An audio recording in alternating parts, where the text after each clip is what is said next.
Hello everybody, Spooky Sand Woman here. Thank you for checking out episode something of Seduce Me the Otome. Last episode, did we have the party?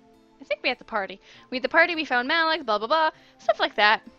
Now we made a sandwich and we're gonna bring one to Erik. Yeah. I returned to the backyard hoping to find an incubus still there. Luckily my gut feeling was right. Erik was beside the gazebo, looking at a small flower that was growing on the railing of it. As I approached, Erik turned his head and smiled his usual smile. Hello, princess. Hey, Erik, I got some lunch for you. Really? You did not have to do that, princess. No, it's fine. Here, it's nothing special, literally. Erik smiled and took his food, eating a little bit before looking at the flower again. Out of curiosity, I looked as well. It was a simple white daisy in full bloom. Erik shook his head and chuckled softly as I joined him in flower gazing. Sorry, I was simply reminded of home. Oh, no, you're fine. What about home were you reminded of? Erik looked to the sky with a soft sigh and smile before looking at the flower again. The castle, mainly. Despite us not being there anymore, it was still our home. We grew up there our entire lives as brothers. There wasn't a day that went by when we weren't all doing something exciting. It was an empty excitement, of course, but it was still something that bonded us all together.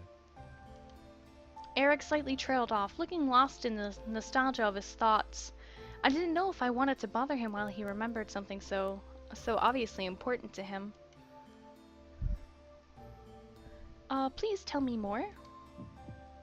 Erik turned again to me with a slightly surprised look. You wish to know more? Why not? I'm really curious about the place you lived in. Erik nodded before looking to the flower again. After a second, he gained a look of realization before looking to me again. Would you like me to show you something instead? I tilted my head in confusion, but nodded nonetheless. What I was expecting could not have prepared me for what I saw.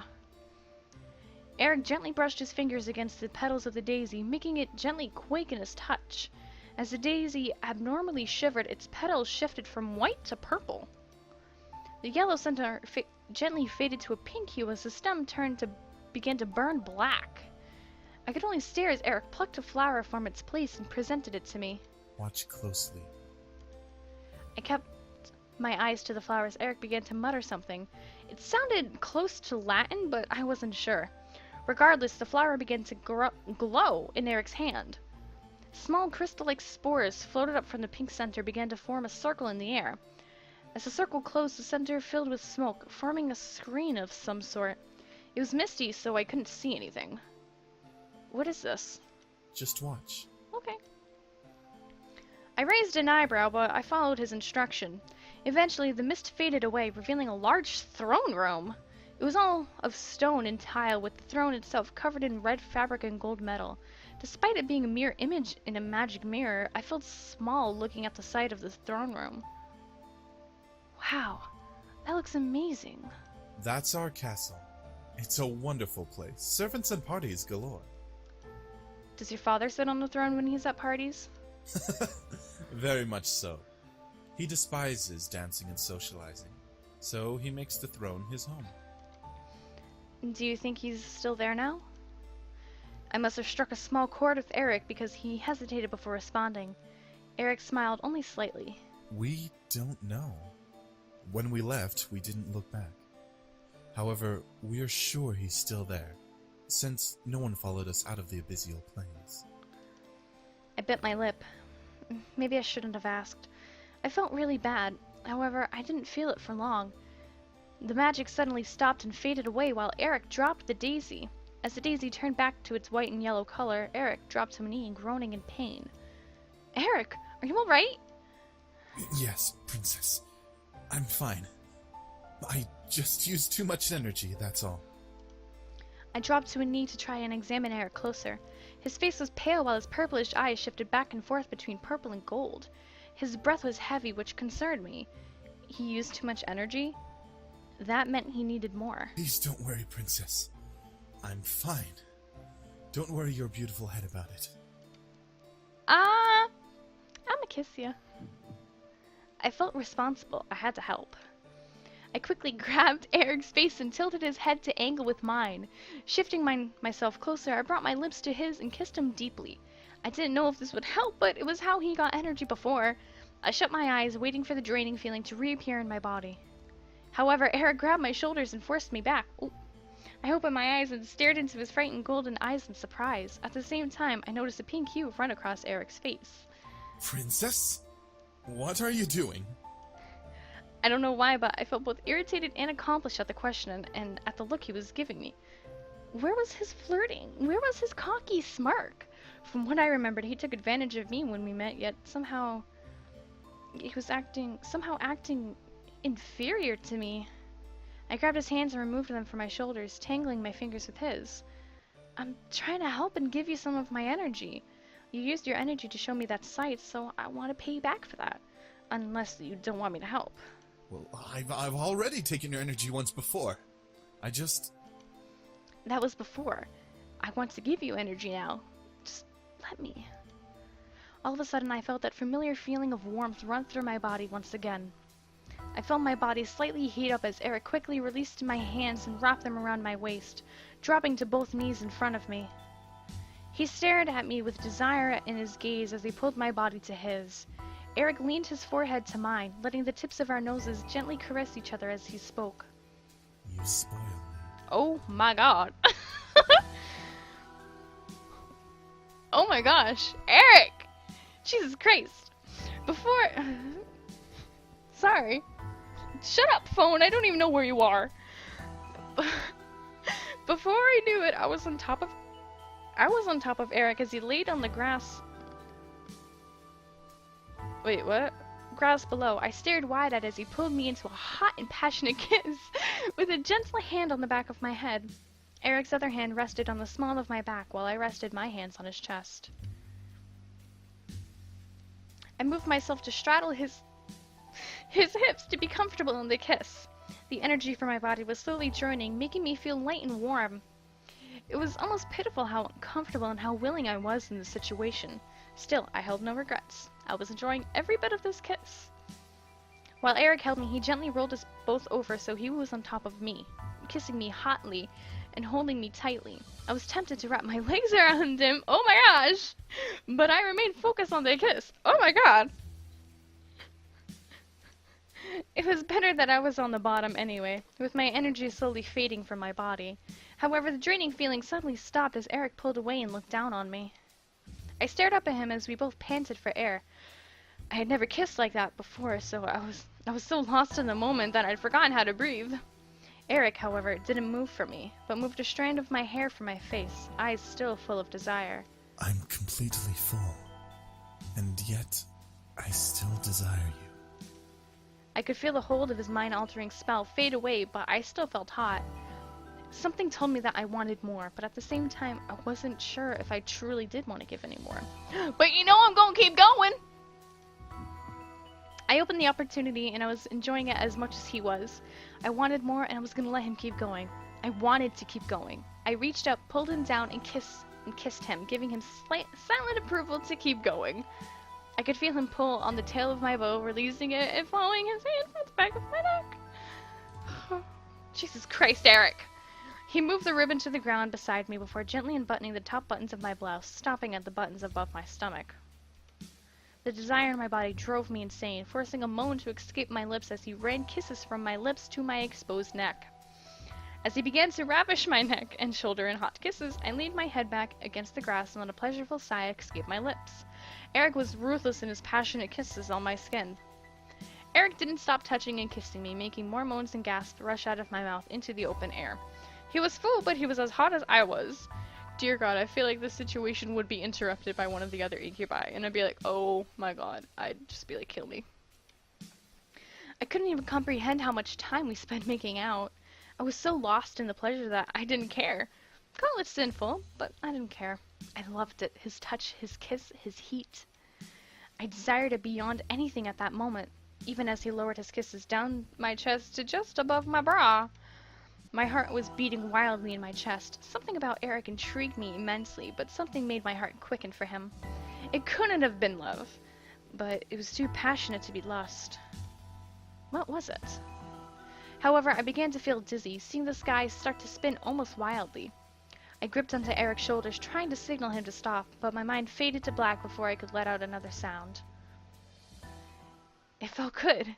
I didn't care that I was blacked out. I felt warm and fuzzy in the darkness. I never knew indulging in that kind of passion would be that good. I now just waited to awaken, hopefully in a good way. My eyes eventually fluttered open, adjusting to the sight around me. I felt familiar silks underneath me, letting me know that I was in my bed. I slowly sat up, stretching from the tiredness that still lingered. Ugh. I have like hiccups and burps stuck in me, and it's just like, stop! I felt a very soft pain on my neck and shoulders, and I could feel my swollen lips pulse gently in healing. However, when I looked down at my body, I saw that my shirt had been pulled back up and rebuttoned as if nothing happened between me and Erik. I was just missing my ribbon. Before I turned to get out of bed, however, I spotted my ribbon on the pillow beside the one I slept on. It was tied in a nice bow around the daisy Erik had picked up with a small note attached to it. I gently slipped the note from the tie and opened it to read it. You've spoiled me, my princess. I am eternally grateful that you let me indulge like that. Have a good rest. Eep. I stared at the note, letting the small smile grace my lips. Spoiled him. I enjoyed it despite the first time circumstance. It was cute, though, to imagine him thanking me for something we both enjoyed. I brought the daisy to my nose and gently inhaled its soft fragrance, letting the memories of our meeting flood my mind. I indulged myself too, Erik. I looked at the time out of curiosity. The large white numbers on my phone showed 5:31 p.m. Yikes! 4 hours of being knocked out, and I still feel tired. It was Sunday, so I was allowed to sleep longer if I wanted to. The remainder of the night passed by, surprisingly uneventful. The boys continued to train with each other, but were kind enough to stop and make me dinner. I was glad for that. Unsurprisingly, the food was perfect, but it felt a little empty without the boys to eat with me. They most likely had already eaten, but still, I felt lonely. I couldn't let it bother me. I ate and went back to my room to study and sleep. Surprisingly, I felt good going to bed that night. I felt like I could have a peaceful sleep after the previous rough nights I had. I felt good. I drifted to sleep and woke up almost flawlessly the next morning. No grogginess, no aches. Perfectly energized and bright-eyed. Shut the fuck up! Assholes. Man, how long has it been since I got that much good sleep? I looked at my alarm clock. I woke up 10 minutes before my alarm. Well, hey, I must be lucky today. Karma owed me some luck. After all I had gone through in merely a handful of days, I deserved to get some good luck. Ecstatic for the day ahead, I turned off my alarms before they could ring and got dressed. However, my phone started to quickly buzz from an incoming text. Huh? Who's texting me this early? Yo, Anderson! You're carpooling with us from now on. We're not letting you waste your money on a bus. Get ready and be at your gate at 7 stat. I smiled. My friends were the best. I couldn't drive yet, and I didn't have a car, so it was awesome that my friends would let me carpool. I checked the time. 6:30. Perfect! I can eat some breakfast before they come. I packed my bag and carried it downstairs toward the kitchen. As I entered the dining room, I saw a plate with eggs, toast, and bacon sitting on the table. A fresh steaming cup of coffee sat next to the plate with the sugar and creamer on the side. I walked to the table and couldn't believe what I was singing. Singing? Who made this? As I spoke aloud, a small red note caught my attention. Have a good day. Yours. My heart skipped a beat as I finished. I could tell it was from one of the boys. Maybe it was from him? I smiled before putting the note in my bag and eating up. The food was so delicious, I devoured every amazing bite. I looked at the time again. Time to go. I quickly rushed to the doors, checking myself in the passing mirrors. I wasn't wanting to impress anyone, but I still needed to look decent. Before I could reach the handle of the door, however, someone took my hand. Huh? I turned to Erik, who was holding my hand back with a concerned frown on his face. My name. Your name? My true name isn't Erik, miss. I want you to know my real name, if something were to happen. His true name? What did he mean? Why was he telling me this now? Erik gently pulled me to him and leaned close to whisper in my ear. My name is Osiris. Much different than the other ones. As he said his name, I could feel it lock into my memory. Something in my head would make sure I would never forget it. Erik pulled away and smiled at me, despite still carrying worry in his eyes. If you are in any danger, call my name. I promise that I'll come and help you. I stared up at Erik, unable to say anything. I could only nod in response. Erik smiled before kissing my hand and heading into the dining room. Something told me that name would be used eventually. And right on cue, Naomi drove up to the gates with Suzu waving me down. I rushed out of the door and we headed to school, talking about the homework and the coming day. We made it into the school without a hitch. Our lockers were in the same part of the hall, so we quickly unloaded what we needed to and got our important books and necessities. First incident of the day. As I walked towards Suzu and Naomi, who were both waiting for me on the opposite side of the hall, something hooked my ankle and made me fall forward. Ow! Hey, are you okay? Who did that? The three of us looked back to see Lisette and her gaggle of girls. Lisette had a look of complete innocence, while the girls around her giggled like no tomorrow. Why, you little... Suzu, don't! I felt a giant fire of anger burn in my stomach as I stared at Lisette. Today was not the only time this had happened to me. However, it was now clear who was behind these incidents. Even if she was innocent and one of her goons did it, it was now obvious that Lisette was the mastermind just from the look on her face. She was no friend, nor would she ever be. I had to do something. I'm really tempted to just beat her up, but I don't want to. I'm just gonna stand up and walk away. Fuck you. No. I wasn't gonna bring myself to her level. She was a bully, but I was not going to let her get to me. I had to be stronger than her, and only then would I have beaten her. I stood up and brushed myself off, pretending nothing had happened. Anderson, you okay? That was a pretty bad fall. Yeah, I'm fine. A fall like that is nothing. I merely smiled at them, not wanting to let them know the pain rushing through my body from that fall. My arms were quaking, my shoulders were pulsing, but I remained content-faced. I quickly gathered up my belongings and nodded to my two friends. Come on, we'll be late for history. Naomi and Suzu looked at each other before frowning and nodding to me. Naomi and Suzu flanked me as we began to walk to the class away from the gaggle of bullies. As we walked, I could barely see Suzu flipping the middle finger to the group behind us from the corner of my eye. Friggin' bunch of Lisette feet lickers. That's gross, Suzu. It's true. It's all OMG! Lisette is the best! Let's follow her around because we obviously don't have lives. Naomi and I couldn't help but not laugh. The group behind us, however, didn't like Suzu's words. At least my dad doesn't screw around in the black market to keep a stupid casino running. Suzu stopped. Naomi and I stopped as well to look back at Suzu, who was completely red in anger. Suzu slowly turned to head to the group, glaring daggers at them. Fuck did you just say? I had to act fast. I placed my hand on Suzu's shoulder and gripped it tightly, knowing she could try to push my hand away. Suzu, they're not worth it. Let's just go. No, I think it's about time we taught them some manners. Suzu.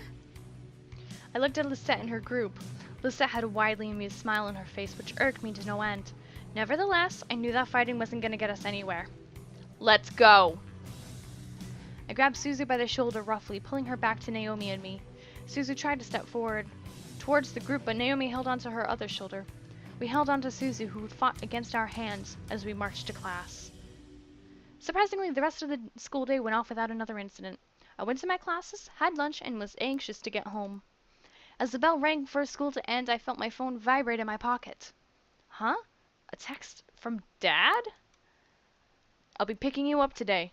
Make sure you're ready to go when I get there. That's kind of a surprise. And I'm going to end this episode off here. So thank you guys so much for watching. If you enjoyed, go ahead and leave a like and subscribe. Share with your friends if they like, kisses? I don't know. I'm running out of things to say like this. Alright, bye-bye!